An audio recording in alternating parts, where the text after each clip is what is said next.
Good afternoon, everyone. My name is McGregor Pitawanakwat. I serve as chair to the National Indigenous Women's Housing Network and also as co-chair to the Women's National Housing and Homelessness Network. I'm grateful to be able to provide comments today, and I do have a presentation that I will try to be as brief as possible with. So this is to the Standing Committee on the Status of Women. It's a brief discussion of the role and capacity of women's shelters and transitional housing. So I've got 5 issues briefly stated, a what will happen statement if the issues are not addressed, and then 5 recommendations to match the issues. So the first one is the matter of staffing of violence against women's shelters. The staffing numbers tell part of the story. So for example, there are 3,546 full-time workers, 1,076 part-time workers, 1,682 casual or part-time relief staff at women's shelters and transition homes. The question is, are these numbers adequate for the number of clients being served?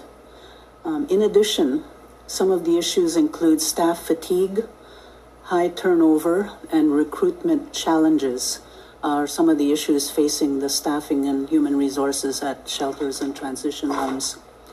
The second issue has to do with aging infrastructure.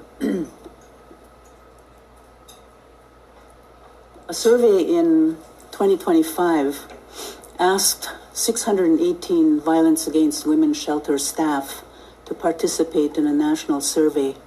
317 responded and participated.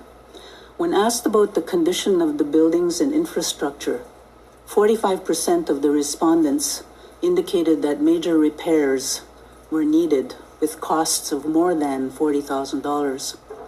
When asked about minor repairs, survey respondents indicated that 31% of shelter buildings needed minor repairs at a cost of less than $40,000. Also stated was that many buildings were created before accessibility standards were imposed, which required retrofitting to comply with regulations.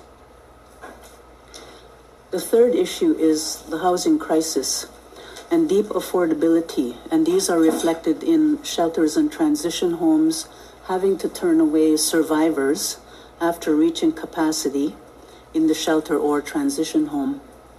Survivors are also staying longer in both emergency shelters, transition homes, and second stage shelters. This means that beds and units are not as available to new survivors as formerly, since survivors are staying there longer. The next issue is fundraising, and this one is vital.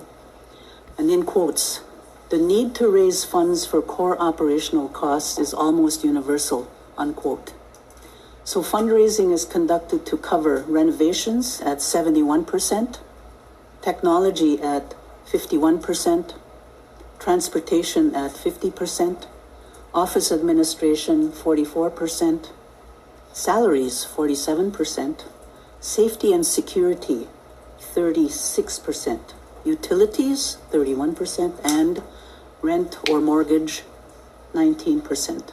And this is from the Hugandam and Madawakoram study of 2026.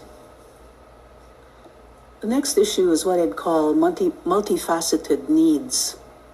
So for instance, shelters, emergency shelters, and transition homes are working with clients who present multifaceted needs.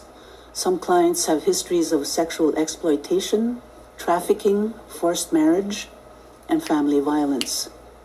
Clients include Indigenous women, clients living in rural, remote, northern, and isolated communities, immigrant women, 2SLGBTQ1A+ individuals, and women involved in sex work, and survivors of human trafficking. In addition, technology-facilitated gender-based violence shows up as tracking, hacking, and harassment of clients. So this work requires increasingly specialized, trauma-informed, and culturally safe approaches. So I turn now to, okay, so what happens if not enough is done? The view of clients and shelter workers has to change. Madame McGregor, je dois vous... Ms. McGregor, I must interrupt you. The 5 minutes is up. I have to interrupt you. The 5 minutes are over. I thank you. You'll be able to fill in later during the questions.